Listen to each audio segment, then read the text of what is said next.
Welcome to Let's Talk Near Death, the podcast show where we talk about life, death, and experiences somewhere in between. My name is Kirsty Salisbury, the host of the show, and I welcome you to join me as I talk to everyday people with not so everyday experiences. You may also wish to join the conversation on the Let's Talk Near Death Facebook page or access additional VIP content as a premium subscriber via Patreon. For just a couple of dollars a month, you can get an early access to episodes, additional bonus content, and your chance to connect with my guests. To do so, simply visit patreon.com/Kirsty Salisbury. Let's talk near death.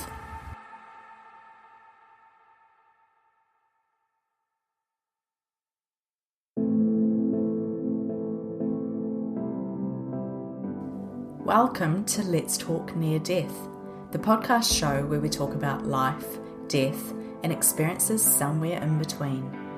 My name is Kirsty Salisbury, the host of the show, and I welcome you to join me as I talk to everyday people with not so everyday experiences.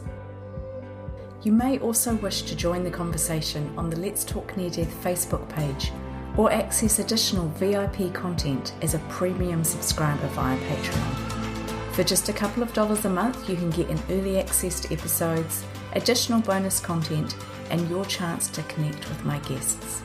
To do so, simply visit patreon.com/Kirsty Salisbury. Let's talk near death. I felt my own self like a cloud, colourful cloud coming out of myself. And then I saw myself in like a shadow, and it just sort of lifted away from me. And I saw this tunnel. It was like a vortex, which started off as like a black hole, and then it became bright and colourful, and then it became yellow, golden colour. Today I'm talking with Sandy B. Simmons, who has a huge focus on preconception to afterbirthing. Sandy had a stress-related NDE in 1999 and now focuses on letting go of what we don't need. Sandy's based in Melbourne, Australia. And Sandy, welcome to the show. It's great to have you here. Thank you. I really appreciate you asking me on to your podcast. So tell us a little bit about what was going on in your life and what brought about your near-death experience all the way back in 1999. Okay, so this is in hindsight, obviously 20 odd years later. So the previous year, we had a hugely stressful time. We had started to realise in my marriage with my partner that our differences, and we are as different as chalk and cheese, we're starting to, interrupt our lives somewhat. And that got interrupted. So our interruption of what we were working on for ourselves got interrupted as all four parents, that's both our parents, were all sick at the same time. Oh, no. So we had both fathers in hospital with heart bypass. Mm-hmm. In the same week, and then we had Greg's mum was diagnosed with ovarian cancer, and my mum had her feet fused from really bad arthritis, and that just means that they break them and they put pins in, and so then you flip-flop and you can't move your feet very well. So this all happened in the matter of 6 weeks, both fathers in hospital, and then having Greg's mum diagnosed, etc. And my mum having her operations where she couldn't walk. Had 2 teenagers, was working and studying. Oh, wow. So quite busy then. So it was really over the top. And we don't have much family support in Melbourne. I'm actually from England. My sister lives in Sydney, and my husband's brother lives in Cairns. So it was down to us to sort of run around and do everything and try and be in 4 hospitals all at the same time, etc., and work. So it took its toll. We were absolutely exhausted by the end of the year. Then Greg's mum passed away in the January, and by Easter, we had decided to separate because it was just all too much. So he went off to live with his dad. Now, I was left on my own to look after the kids. He wasn't coping very well with anything much going on in his life at that time. And I muddled and puddled through life for the next few months. I wasn't what I call emotionally stable. I was all over the place, really, with so much going on. And I had decided that I would do a cleanse. Now, I'm a natural practitioner and I've done fasting for 25 years. I'd already done it actually 35 years because I'd already been doing it for about 10 years when I had the near-death experience. So I'd done a fast and I'd been doing lots of herbal baths, water therapies, all sorts of things to get myself feeling much better. And I had some news from the UK about a couple of other people that have passed away, and it seemed to trigger like I just can't do this life anymore. Everything really got on top of me. And what I have to say is that I take everything on. I'm one of those, you could call me an empath if you like.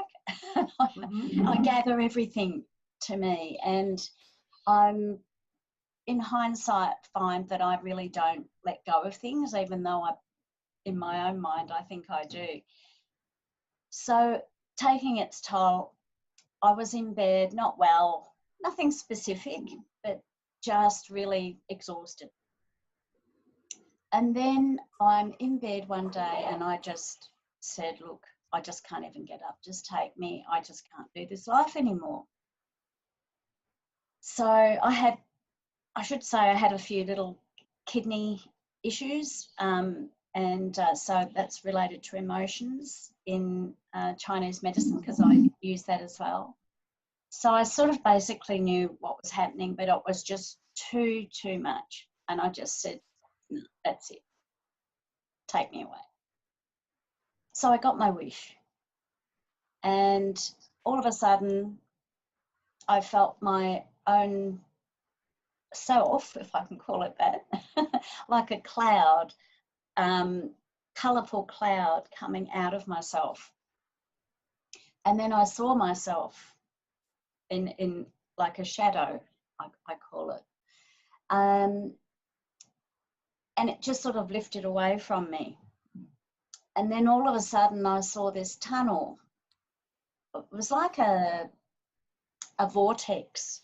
It started to change and form a larger, which started off as like a black hole, and then it became bright and colourful, and then it became yellow, golden colour. And I suddenly felt more relaxed than I had ever done for many, many years. I was just like, oh. I didn't have to worry about anything. I didn't have to worry about my body.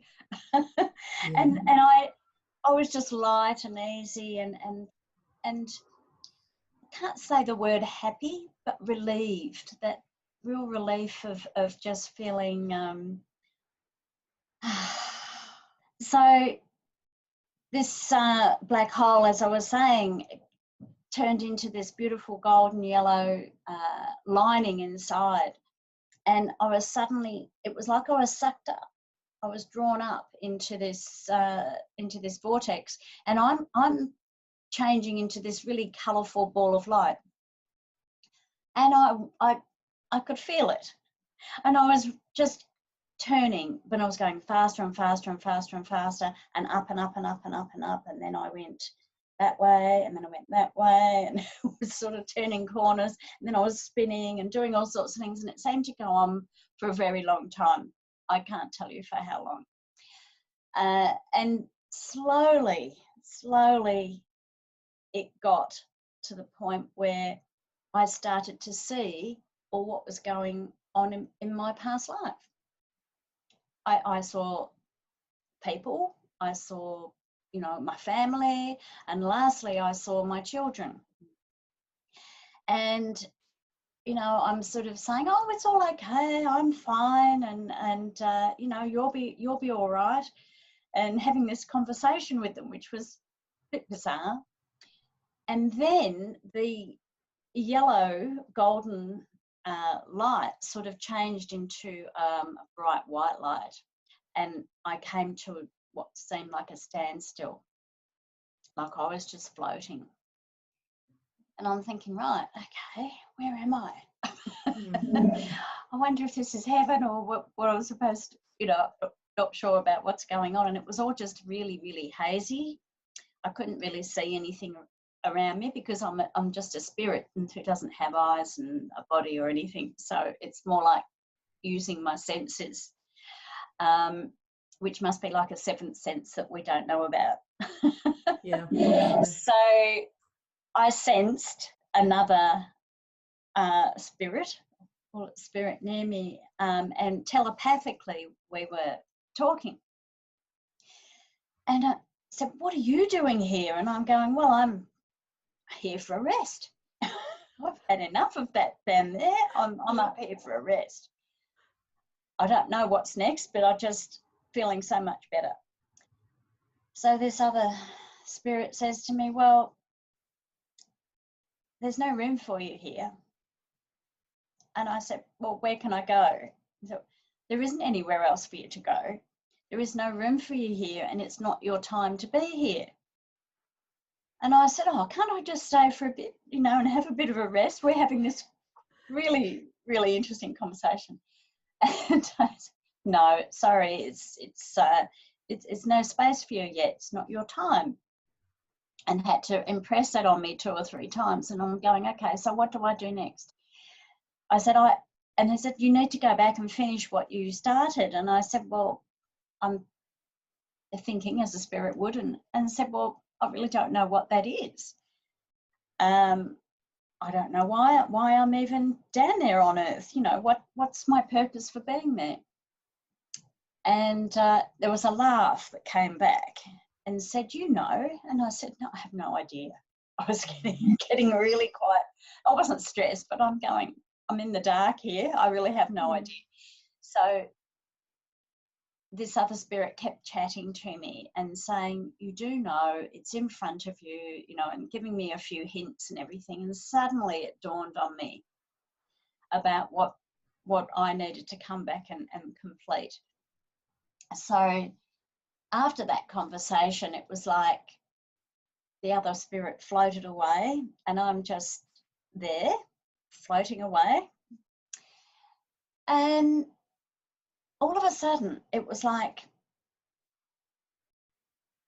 I'm going to say it was like a push, but it wasn't really a push because you can't push a spirit. Maybe it was a little bit like being sucked slowly back down this tunnel. And so the whole reverse of what had happened going up there, it was like reliving the whole thing and going back down.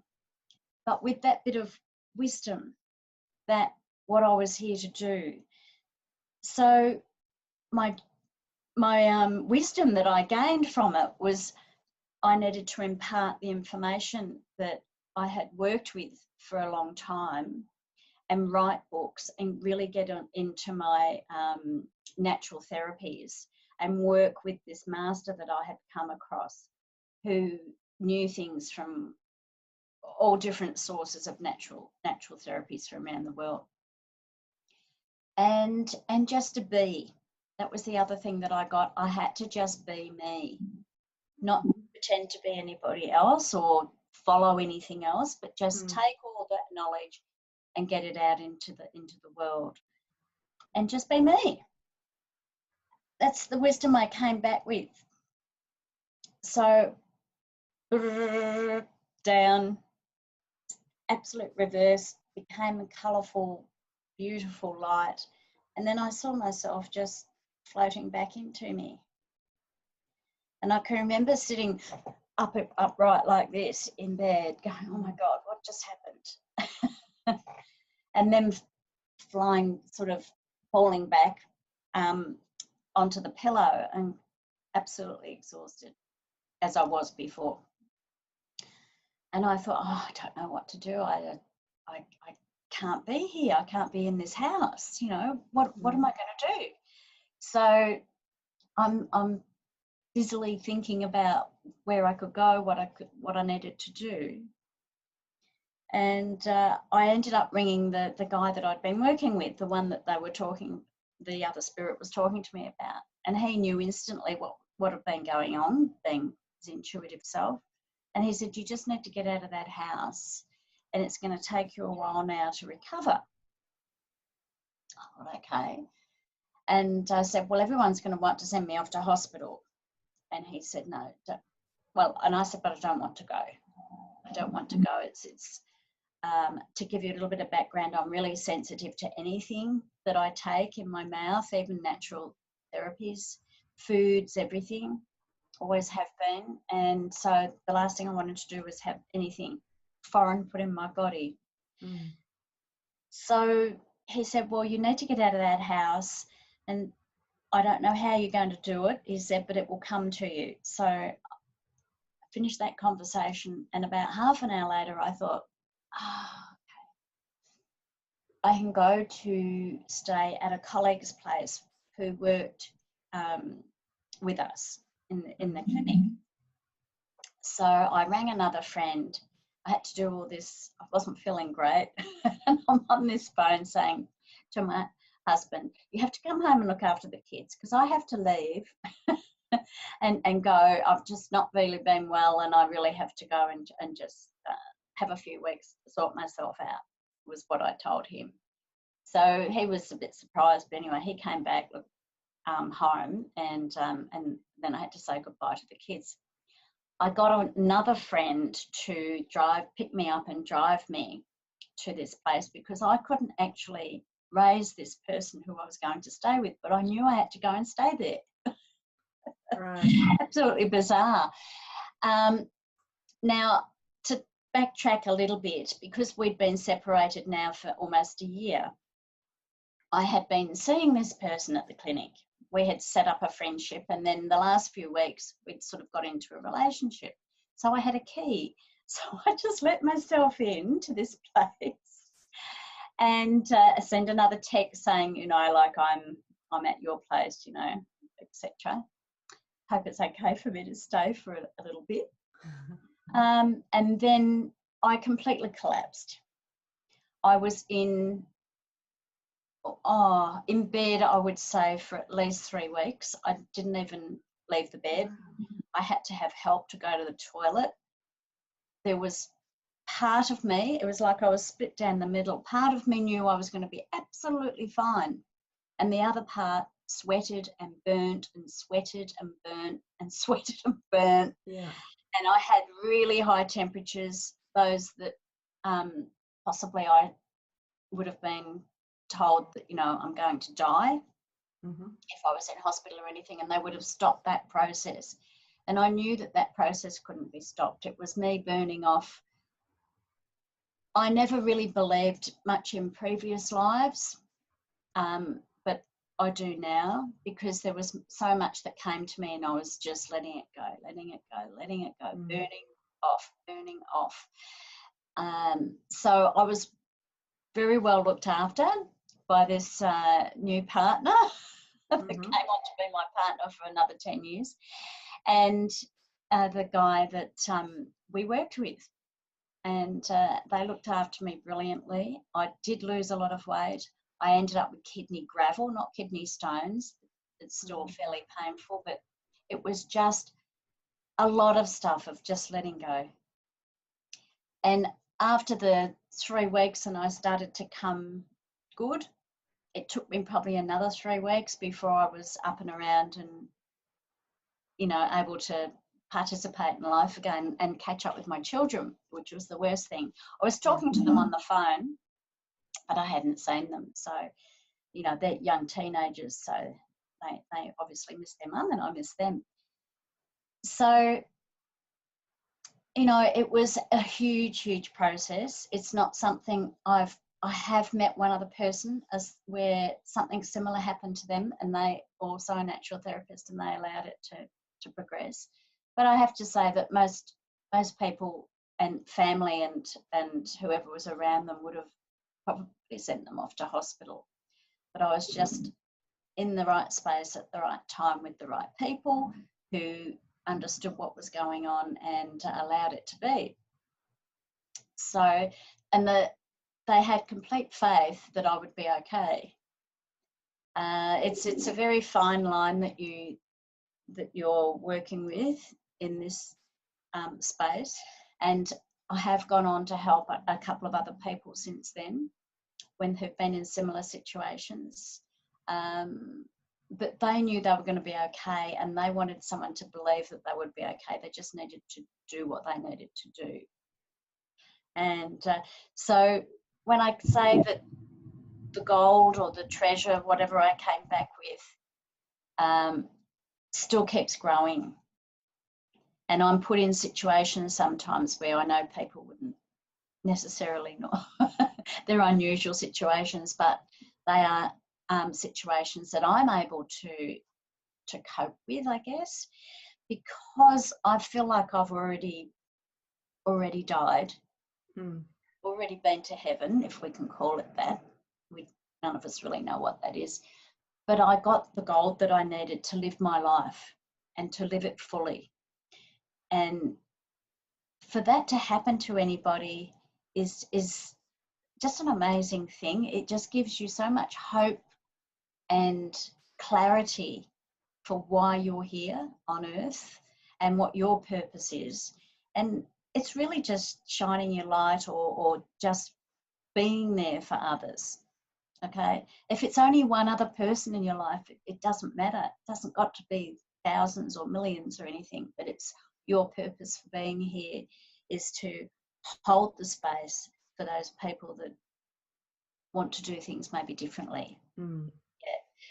So then that comes into my work with preconception and, through to after birthing, is holding that space for women who really know in here what they would love to do, but there's no one around them that's really understanding that, or they're in fear.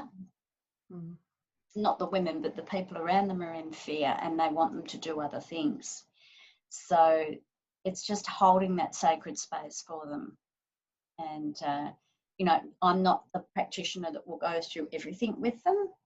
They'll have different practitioners coming in, obviously, because I'm not a be-all, do-all person, but I'm holding the space for them and that sounding board for them to say, it's okay, how are we going, da-da-da-da, as walking alongside them.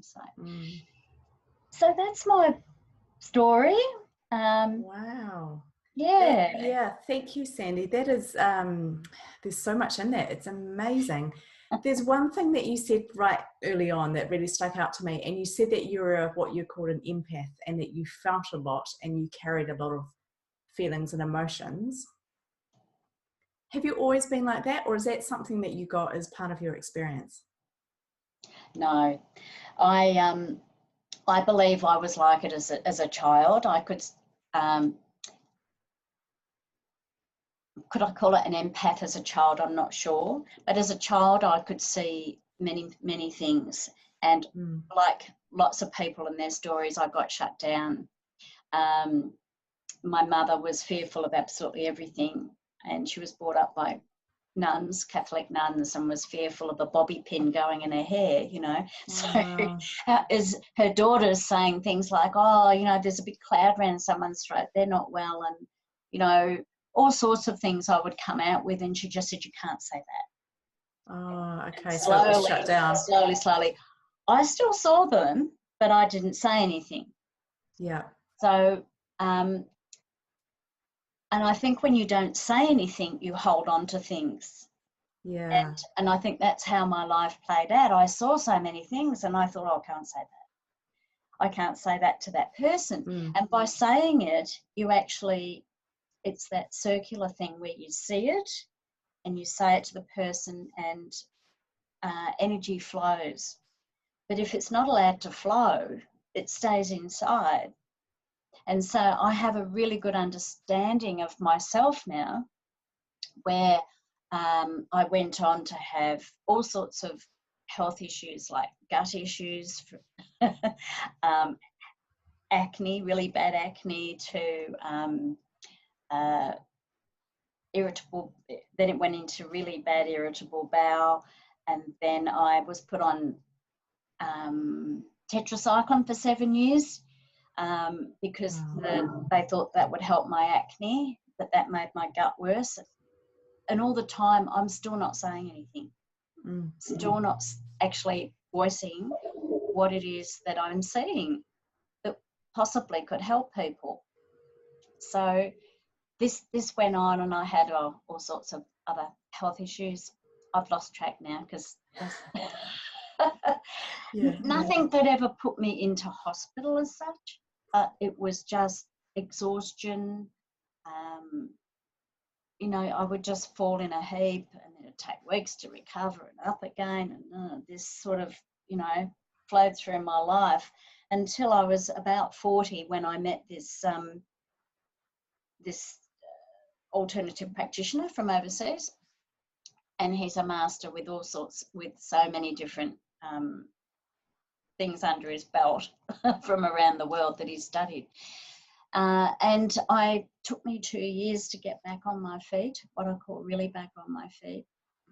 That's a really long time though, isn't it? It's a long time, and I've done a lot of work, and I do know that I was just determined. I was just determined that, you know, I had a near-death experience. It's not my time to go, but I'm going to get as well as I can be. And I continue to do that. And it's work. And I do know that the average person doesn't like to do that. Yeah. But my challenge to me and to other people when they do come to me is to say it's work, it's continual work on yourself. You don't just do one thing and hope, well, that's all right for the rest of my life. It's, you know, things come to you, you've got to work on them and let them go. Come to your work and let them go. Work through it. Allow the process to happen. Don't stop it. Do you think that our life can end if we haven't finished that process? Because that sounds like a very ongoing process, doesn't it? It is, but that's what life's about. We're learning about ourselves all the time. We're learning how to express ourselves. And unfortunately, we can be the best parents ever. We all have fabulous intentions, but because of the way society has made us, we tend to carry on some of those attributes. And this is what I'm endeavouring to get people to look at before they have children, or they don't even have to have children because it's helpful for themselves too, is to really look at your values and you know, what are you taking with you? What are you carrying that you really don't want to, but you think you have to? All of those things, let's lighten the load, because I see, you know, the family tree. I mean, you can see everybody behind me, or you may not be able to, that's gone before me. And then there's just me at the end of it. Imagine there's thousands, millions, I don't know how many since the beginning of time. And you just go, okay, so if they weren't all there, I wouldn't be here. Okay, and then we've got, from this end, I'm looking out at children and grandchildren now and what's going to come from me. And you start to get a completely different perspective on everything, and you just go, so what have I taken on from all of these people in their lives that isn't me? It's not needed in my life now, you know. Then there's the other layer, if you believe in past lives, what past lives have I brought in with me? You know, you've got layers and layers. And so to me, it's a real trying to have an understanding about where you've come from. You're here, present now in this life. What do I bring with me that will get me through this life? Not to take on everything from before, you know. I can go into everything a lot deeper than that. I can say things like, if we are what we attract. Okay, so if we've got something that we're holding on to that we really don't want, or we don't even know is there. And I have to say that sometimes you really don't know that you're carrying something, but someone else can see it and give you that bit of insight. Then you're going to attract something. You know, it's like, say, for instance, recently I had a woman who couldn't get pregnant. Now, we went through her bloodline, and her bloodline, it was very similar. Women couldn't get pregnant. They were barren, they were this, they were that, and she went back a few generations. And I said, so what is it that you've taken on that you don't need? That's their lives. It's not your life. You're here now, and you can change that. So that's what we did a lot of work on. So it's really multi-layered. And so when you talk about there's work to do, yes, there is. There's work on yourself mainly, as well as having to survive in this world, or a bit more than survive, be up here. But that's life. That is life, and that is living. Because, you know, you probably come across people and there's no right and wrong. I don't have any judgment, because people are all at different stages in their lives, or their, you know, reincarnations, or whatever you want to call it. So there's no judgment place. But if somebody really understands that they have to do something, and it's like a burning desire, and they want to let a process happen, or they want to let go, then I'm there for them. So that's great. Yeah. I love how you bring in the spiritual element, the physical element, the practical element. It's got so many layers to it, hasn't it? It's so different. Yeah. So I'd love to go back to your experience itself. Sure. When you were traveling up this tunnel and you were saying it was turning into this beautiful yellowy golden light that was ahead of you and surrounding you, you talked about the little lights that were flying around and how you had become one of these lights that was able to fly around as well. Were the other lights people that you recognized, or what were they? Were they beings? Were they? Yeah, so interesting. It was like in reverse, because when I started going up the tunnel, I was this beam of light, or little spirit, and I saw others, and then faces would come to me like this in front of me, and they were people I'd known who had passed, so family and friends, etc. So they were sort of felt people I recognised were close to me. There were others around as well who I really didn't know who they were, but there was a lot of them with me, if that makes sense. And it was just like, to start off with, I didn't recognise many, and then I got to recognise them as family and friends that have passed. And then I seemed to come into the present, which was a little weird, but going up this way. And that's when I saw, lastly, my children, my sister, my children, and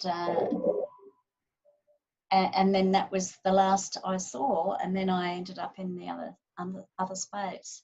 So in hindsight, when I've looked at it, I've gone, well, not that there's a right and wrong, but I thought it would have been the other way around. But that's just what happened. So yeah. And so you talked about how you got to see your mission, I suppose you call it, and you said you were physically looking and watching this. Was this around you? Were you looking at like some kind of screen, or how did this play out? Yeah, well, I'm up here in this, I'm going to say cloud, because it was just like pea soup. You know, you really couldn't see anything, because I didn't have eyes. So it's like I had no eyes. I was using a sense. So I couldn't feel, I couldn't see, I couldn't have all the usual senses that I had. And then was sort of talking telepathically. Yeah, so there was I had no mouth to speak with or anything. So that's why I call it the seventh sense, because we've got intuition with our sixth sense, but this was sort of beyond that. So it's really hard to put into words, but I didn't sense any other beings or lights around me at all. It was just me there and this other presence that was telepathically talking to me. You got to this point and you said that you were so light, and you said you'd never felt that relaxed ever in your life. Were you aware that you weren't connected to your body? Were you aware that you potentially did? What was going through your mind at that point? I think it was that separation sort of thing that was happening. And I started to feel really light and then unburdened, and then like, this is cool. I don't have to worry about my body anymore, or, you know, my physicalness. Yeah. And even the mental aspect, you know, the anguish and all that sort of thing that goes in your mind, and, you know, stress, etc. That had gone too. So I'm believing that I was just ended up being the spirit or the soul, you know, part of me was just separating. And it was a bit of, didn't just happen like that. It was sort of like this progression. And seeing myself, and then seeing my form change and get into this colourful light, and then this more of a little bouncing around white light, or a spirit or something. So yeah. And then when you got told that there's no place for you there, and you're saying, but I just want to have a rest, I've come here for a rest. How did that feel when you realised that you had to go back to your body? I know that I asked, I'm here for a rest, and I was quite adamant that I was there for a rest. I said it a few times, and there was a lot of, or said it all telepathically, and I can remember the other voice or telepathically saying to me, well, I'm sorry, but you can't. You know, this went on for a while, and I think as the conversation went on, I started to realise, oh, right, okay, there was no space for me. It's not my time. Take a big, deep breath, you know, and then asking what did I have to go back for and all. So it seemed to go on for a long time. I think I just accepted it, because we read a lot of things, and talk to a lot of people about how they say that we have a contract. We make a contract to come here. Do you believe that? Now I have an idea that possibly we do. Not a written contract as we would do down here, but there's some sort of mission, like you said before, that we are here to do. And, you know, a lot of people talk about when you are birthed that you tend to forget everything. I think that's changing, because I believe that there's some younger folk that I've had lots of conversations with seem to remember things. Oh, definitely. Now, is that actually changing or not? I can't tell you. There's nothing out there to tell us that. But I know from my own experience, when I was a child, I was an only child till I was 10. I had to amuse myself a lot. And whether that was my intuition or my imagination or whatever, but I could see lots of things. You know, I could see auras, but I just thought everybody saw them. Exactly. I just thought that was normal. I just wasn't thinking of it being anything that anybody else couldn't see. And so I'm starting to come around to the thought that I believe everybody has this. It's not just unique to me. It's just that we are born into such extreme circumstances these days that it just goes a lot of the time, or you're shut down, or, you know, many, many different ways things happen. And then it's for us to find ourselves. And you can sort of see that in some of the old texts and that you read, and this is what it is to be human and to learn about yourself. But I think it's speeding up, and I think as more parents become aware before they become parents, they can help their own child and they can understand their child, I think we will then start to progress, is probably not the right word, evolve more into how humanity is meant to evolve, because I believe we've got quite stagnant. I would agree with you there. Yeah. And so to actually move beyond that, we actually need to really look at ourselves. It's about looking at yourself and going, okay, what's actually happening? Not what's happening out in the world, because you don't have a lot of control over that, but you have control over what you think, what you feel, and what you would love in your life. And what is it that you remember? What is it that you would, you do know? I think it's so interesting that you've brought it back to the pre-birth, because more and more I'm hearing stories of people who've got pre-birth memories who can remember either being born or, like you say, having that mission or something instilled in them before they've come here, and whether that's connected to their contract or, there's so many possibilities and ways that this can go. But more and more I'm hearing of people with these memories, and you're right, if we can connect to ourself, our true self, why we're here, our mission, our purpose, so much more is available to us and to everybody. So you talked about how when you were a child that you would see things and you thought it was quite normal. Well, actually you didn't even realise that potentially other people wouldn't see things or have these experiences. Are they any stronger, or do you develop any new senses or abilities through your NDE? I did to begin with. I was extremely sensitive, and I had to be very careful where I was, because it would take me down again, because I was still recovering.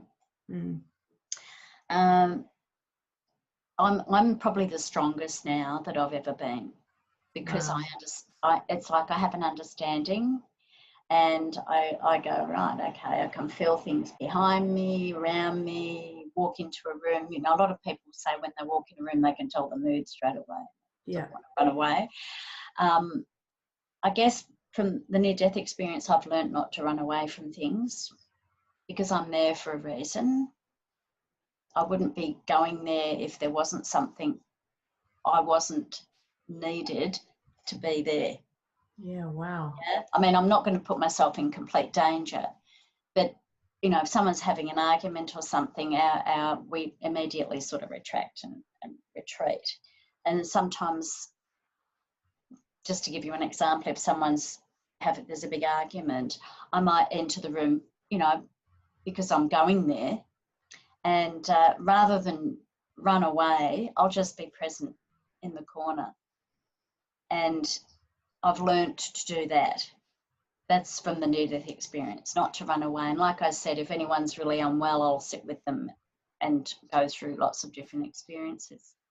Have they got stronger? I think they've become slightly different. I was always able to see inside people's bodies. Can you expand on that? Yeah, so I see clouds and colours, a little bit like auras around that people see outside, but I can see colours inside, and then they tell me, just gives me information. So could you tell if somebody was unwell, or what type of information? I'll give you an example. When I was a child, I saw this really red area across my auntie's neck. And the information that it gave to me, I mean, I was probably 7, I think, at the time, 7 or 8. The information I got was that she had a problem with her thyroid. I didn't even know what a thyroid was. Yeah, sure. Not at that age. It just sort of came out. And Mum says to me, "Can't say things like that." I said, but it's not right. Something's not right. I can remember saying something. And I said, and her eyes are popping out of her head, which is a symptom of thyroid anyway. And because I said about the eyes, Mum didn't say anything else, but she must have said something. and re-looked at her sister and thought, yeah, oh, yeah, they do. You know, something doesn't look quite right. Maybe I should go to the doctors. It wasn't because of this bit. It was because I'd said about the eyes popping out, because she could visually see that herself. So that's how it sort of works for me as a child. Now I have developed past that. I don't just let things out as you do as a child. So, you know, I can give people information about different things going on within their body. And yeah, so that part has developed. My senses have developed, I have to say that. You know, just my intuition's obviously developed as I've gotten older, and I see auras, but I can see it around absolutely everything. But you see, to me, that's normal.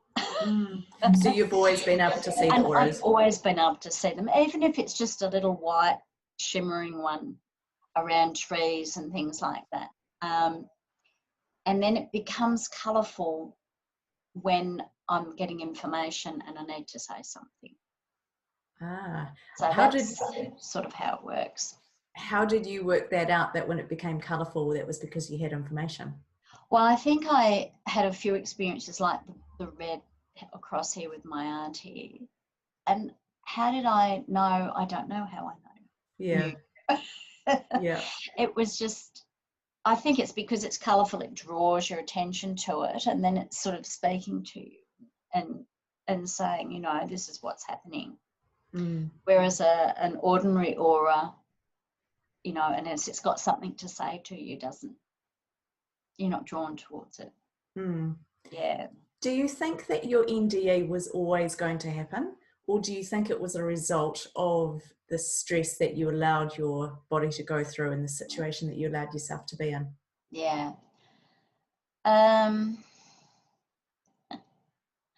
Throughout my life, I haven't had near-death experiences, but I've had a lot of experiences, extrasensory experiences of beings talking to me. Yeah. I can't see, etc. I would say that having the extra stress, it had to get to that deep state and that stage to lift me out, to say, hey, this is serious. I probably wasn't listening to myself enough, and as we all do, it's human nature to go discount things or say, well, I can't do that because, you know, I've got to fit into life, or this is what I'm doing, you know. I don't want to listen to that.